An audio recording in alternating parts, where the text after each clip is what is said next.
यहाँ भी इनके पास एक बहुत वसी वैरायटी और मौसम के चेंज होते ही यहाँ पे बहुत ज़्यादा वैरायटी है।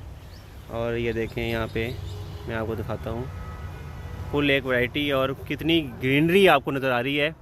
ये देखें ये नर्सरी है और मैं अंदर जाता हूँ। बाकी यहाँ पे आगे जाएं तो काफ़ी सारे आपको और पौधों की एक वैरायटी नज़र आएगी। ये लिए ये एक लेमन का लिया है, ये लेमन का है हैं? पर ठीक है। चाचा कहाँ है? चाचा लिफ्ट नहीं करा रहा मैं आज यार। ये हमारे चाचा जी हैं, नर्सरी के ओनर हैं। जो भी आए भाईजान रियायत करोगे चाचा जी?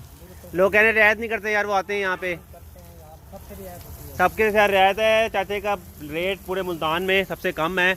और ये देख लें ये नर्सरी मैंने मेंशन की हुई है, सदाबहार नर्सरी है। अगर रियायत ना करें तो मेरी कॉल पे बात करें तो फ्री में पीछे पौधे ले जाए, पैसे मैं दे दूंगा। लगाने वाले बनो आप, पौधे लगाने वाले बनो। घर के बाहर एक दरख्त लगाओ, पैसे मैं पे कर दूंगा। अगर आपके घर के बाहर जगह है लगाओ, दरख्त लगाओ, मैं पैसे पे कर दूंगा। लेकिन दरख्त लगाओ और अपने आप को गर्मियों में तोहफा दो छाँव का। क्यों चाचा जी, सही है ना? पौधे लगाने चाहिए ना। अब मौसम ऐसा थोड़ा सा बता दे रहा है, मौसम के बारे में बताएं। मौसम, ये मौसम अच्छा है?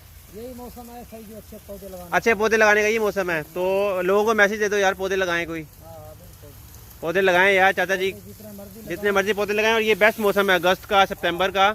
इस मौसम में सूखी लकड़ी भी लगाएंगे ना, वो भी चल पड़ेगी। तो मौसम और पौधे लगाएं आप।